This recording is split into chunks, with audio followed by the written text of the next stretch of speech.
ในจวงเป็นเศรษฐีคนหนึ่งที่มีที่ดินให้เช่ามากมายหลายผืนลำพังแค่เก็บค่าเช่าที่เขาก็มีกินอย่างสุขสบายไปตลอดชีวิตใครๆจึงพากันเรียกเขาว่าเศรษฐีจวงนอกจากมีเงินทองร่ำรวยแล้วนายจวงยังหน้าใหญ่เวลาทำบุญก็มักจะทำบุญครั้งละมากๆเพราะชอบที่คนพากันสรรเสริญชื่นชมฝ่ายแม่นิ่มภรรยาของนายจวงก็ไม่เคยออกปากทักท้วงสามีเพราะเงินทองและทรัพย์สมบัติทั้งหมดเป็นของทางฝ่ายตระกูลนายจวงทั้งนั้นแม้ครอบครัวของเธอจะไม่ได้ยากจนข้นแค้นอะไรแต่ก็ยังถือว่ามีน้อยกว่าตระกูลของสามีค่อนข้างมากดังนั้นหากเขาจะทำบุญให้วัด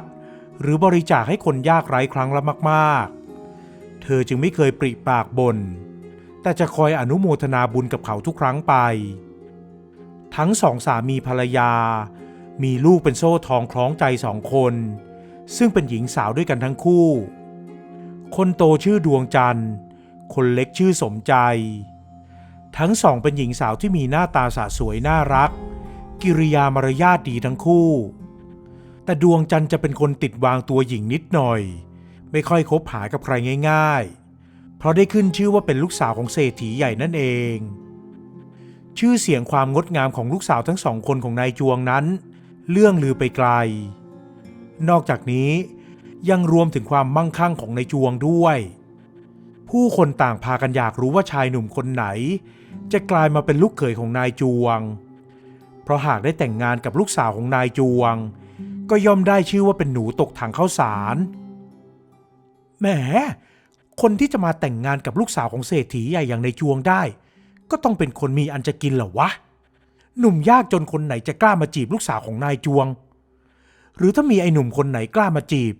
ก็คงจะโดนตะเพิดลงจากเรือนแทบไม่ทันชาวบ้านนั่งจับกลุ่มพูดถึงบ้านของนายจวงนั่นสิ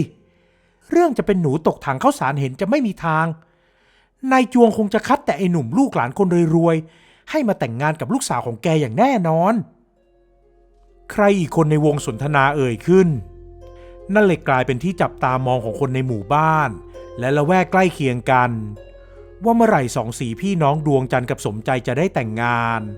และตกล่องปล่องชิ้นกับชายหนุ่มผู้โชคดีไม่นานนักก็มีชายหนุ่มมาชอบพอติดพันกับ2 สาว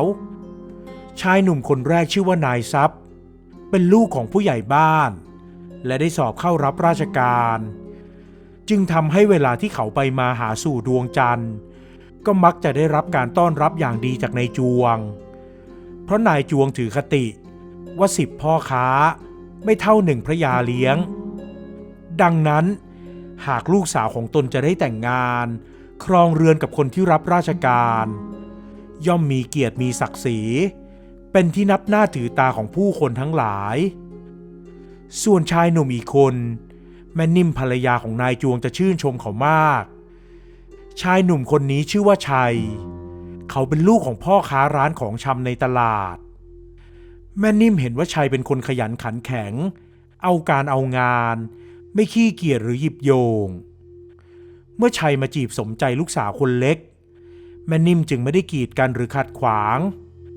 ตรงข้ามกับนายจวงที่แสดงท่าทีชิงชังรังเกียจอย่างออกนอกหน้าไม่นานนักทั้ง2 หนุ่มก็ให้ผู้ใหญ่บ้านมาทาบทามสู่ขอดวงจันทร์และสมใจซึ่งกับนายทรัพย์นั้นนายจวงเรียกสินสอดแค่พอเป็นพิธีเท่านั้นโดยบอกกับทางญาติฝ่ายเจ้าบ่าวว่าเขาไม่ได้คิดขายลูกกินลำพังทรัพย์สมบัติที่จะยกให้ลูกสาวก็มากพออยู่แล้ว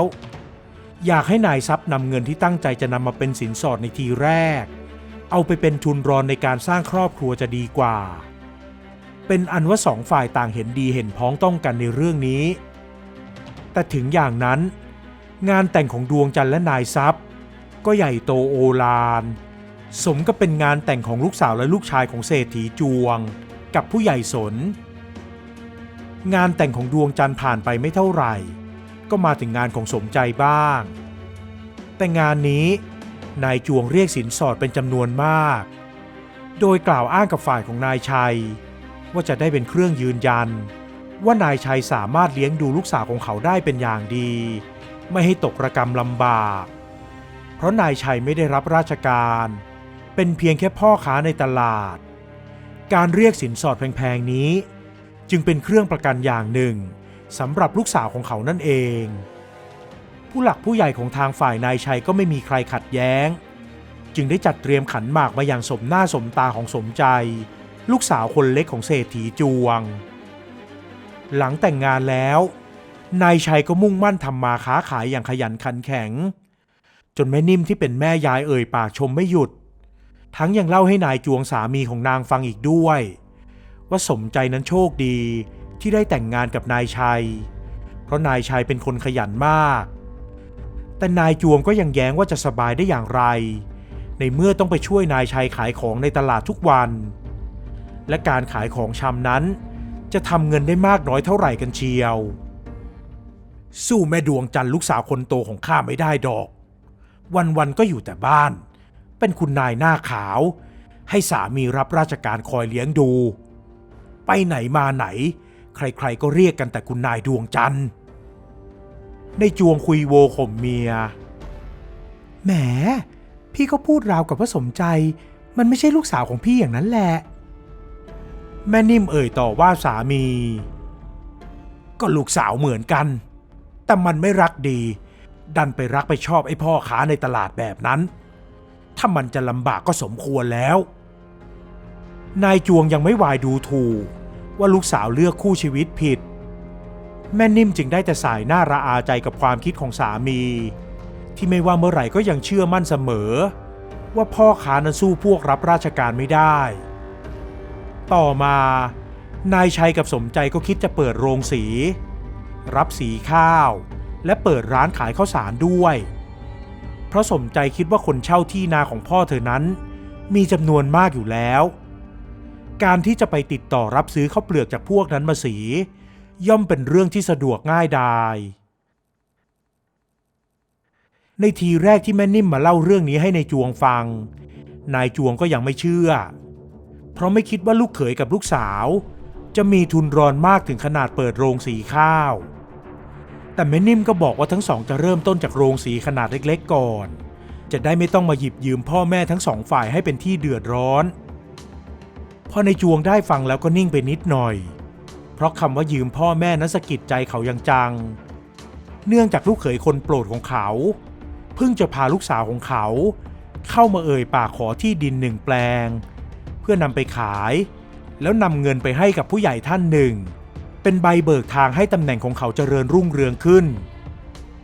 ยังไม่นับการยืมเงินเล็กๆน้อยๆหลายครั้งจากดวงจันทร์ที่อ้างเหตุผลว่าต้องใช้เงินเพื่อเข้าสังคม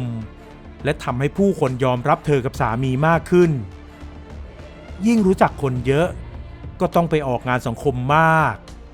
และแต่ละครั้งที่ออกงานก็ต้องใส่ซองช่วยเจ้าภาพในแต่ละงานเป็นจำนวนไม่น้อยลำพังเงินเดือนค่าราชการของนายทรัพย์นั้นไม่มีทางพออย่างแน่นอนนายจวงจึงต้องให้เงินลูกสาวคนโตอยู่บ่อยครั้งตรงข้ามกับสมใจอย่างสิ้นเชิงเพราะตั้งแต่แต่งงานออกเรือนไปแล้วสมใจไม่เคยมาขอยืมเงินพ่อแม่เลยหญิงสาวมาเยี่ยมเยือนพ่อแม่แต่ละครั้งก็มีแต่ของขวัญของฝากมาให้ตลอดส่วนดวงจันทร์นั้นยังเหมือนลูกไม่รู้จักโตขนาดยังอยู่ร่วมบ้านเดียวกันกับพ่อแม่ก็ยังต้องขอหยิบยืมเงินไปใช้อยู่ตลอดนายจวงไม่เคยเล่าเรื่องนี้ให้แม่นิ่มผู้เป็นภรรยาได้ฟังเพราะกลัวว่าจะโดนภรรยาเยาะเย้ยเรื่องที่ลูกสาวกับลูกเขยคนโปรดยังทำตัวเหมือนเด็กแบมือขอเงินจากพ่ออยู่ตลอดไม่นานนักกิจการโรงสีของนายชัยและสมใจ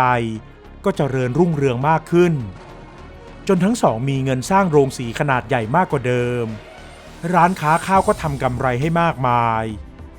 เรียกว่าทั้งสองทำเงินได้เป็นกอบเป็นกำในขณะที่ฝ่ายของนายทรัพย์และดวงจันทร์นั้นได้ขายที่ดินเป็นแปลงที่2แล้ว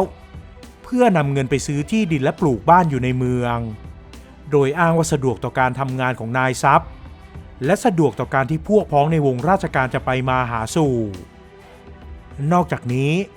ดวงจันทร์ก็ยังขอเงินจากพ่อทุกเดือนยิ่งทั้งสองมีลูกด้วยกันรายจ่ายของดวงจันทร์ก็เพิ่มมากขึ้น การขอเงินจากนายจวงผู้เป็นพ่อจึงมากขึ้นเป็นเงาตามตัวพ่อว่ามันชักจะไม่ค่อยดีแล้วนะผัวเองทำงานราชการประสาอะไรทำไมถึงได้มีเงินไม่พอมาเลี้ยงลูกเลี้ยงเมียนายจวงเอ่ยท้วงติงลูกสาวเมื่อลูกสาวพาหลานมาเยี่ยมและขอเงินไปไว้ใช้จ่ายเหมือนเคยแหมพ่อก็รู้ว่าเงินเดือนพี่ทรัพย์นิดเดียวแต่รายจ่ายเยอะมากเวลาไปงานที่ชาวบ้านเขาเชิญมาเราก็ต้องใส่ซองให้เขาใส่น้อยก็ไม่ได้อายขายขี้หน้าว่าไม่สมตำแหน่งไหนจะงานรับรองเพื่อนพ้องในวงราชการของเขาอีกไหนจะเงินซื้อของขวัญไปให้เจ้านายในโอกาสสำคัญฉันเองก็ไม่ได้อยากรบกวนพ่อหรอกนะแต่ฉันก็ได้ชื่อว่าเป็นลูกของพ่อถ้าพ่อไม่ช่วยแล้วฉันจะแบกหน้าไปหาใครให้มาช่วยได้เล่าแล้วลูกไม่คิดจะทำมาค้าขายหารายได้เพิ่มเลยเหรอลูกนายจวงเริ่มมองอาชีพค้าขายในแง่ดีขึ้นบ้างแล้วหลังจากที่เห็นว่านายชัยกับสมใจนั้นได้ดิบได้ดีพอเริ่มต้นจากการเป็นพ่อค้าแม่ขายไม่เอาหรอกพ่อขืนทำแบบนั้นคนเขาจะได้เอาฉันกับพี่ทรัพย์ไปนินทาทั่วทุ่งนะสิ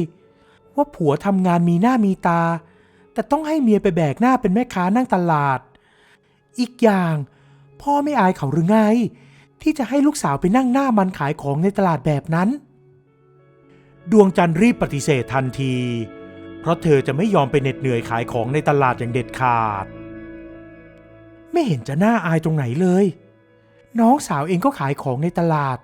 จนขยับขยายเป็นเจ้าของโรงสีแล้วไม่ใช่นายจวงแต่เป็นแม่นิ่มที่เป็นคนเอ่ยคำพูดนี้ออกมาดวงจันทร์ไม่กล้าเถียงแม่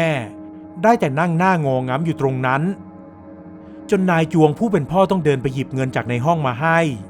ตามที่ลูกสาวคนโปรดร้องขอจากนั้นหญิงสาวก็รีบพาหลานลงจากเรือนไปทันทีทิ้งให้พ่อกับแม่นั่งมองหน้ากันอยู่ตรงนั้นมันจะไปรอดไหมนั่นถ้ายังเป็นอย่างนี้อยู่แม่นิ่มเอ่ยกับสามีที่ตอนนี้ไม่กล้าเถียงนางสักคำเพราะฟังกับหู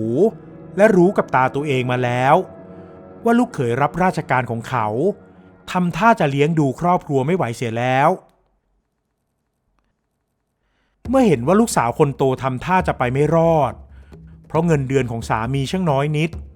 แต่รายจ่ายกลับมีมากมายสุดท้าย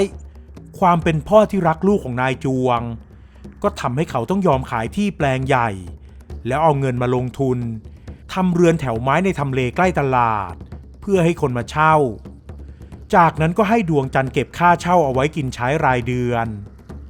เมื่อนั้นลูกสาวถึงได้เพลาการมาขอเงินจากเขาไปได้ทำไปทำมาเฉพาะครอบครัวของลูกสาวคนโตกับลูกเขยรับราชการของนายจวงก็ทำให้เขาต้องขายที่ดินไปถึง 3-4 แปลง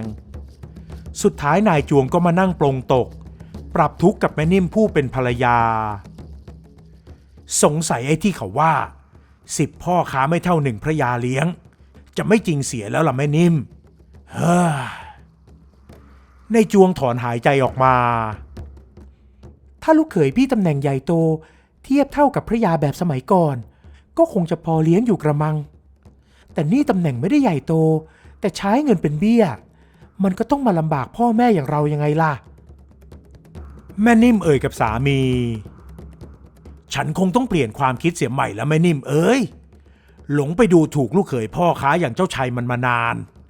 ดูสิมันกลับมีแต่เจริญรุ่งเรืองลูกเมียกินอยู่กันอย่างสบาย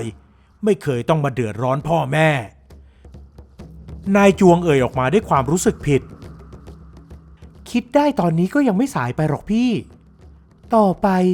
เวลาสมใจมันพาลูกพาสามีมาเยี่ยมก็พูดจาดีๆกับลูกสาวลูกเขยบ้างความคิดความเชื่อสมัยเก่าๆน่ะบางทีมันก็ล้าสมัยไปแล้วจะดูคนก็ดูที่การกระทำของเขาเถอะพี่อย่าไปดูที่หัวโขนที่ยศหรือตำแหน่งอะไรเลยพี่เองก็เห็นแล้วว่าการดูที่ตำแหน่งและหน้าตาในสังคมมันบอกอะไรไม่ได้แม่นิ่มเอ่ยแนะนำสามีหลังจากที่ก่อนหน้านี้นางไม่ค่อยจะขัดแย้งหรือคัดค้านเรื่องความคิดกับสามีเลยสักครั้งปล่อยให้เขาได้เห็นเอง ว่าบางทีเรื่องที่เขาเชื่อนั้นก็อาจจะผิดพลาดได้เช่นกันเหมือนอย่างที่สามีเชื่อมั่นในคำพูดที่ว่า10 พ่อค้าไม่เท่า1พระยาเลี้ยงมาเนิ่นนานจนกระทั่งได้พิสูจน์ด้วยตัวเองว่ามันไม่จริงเสมอไป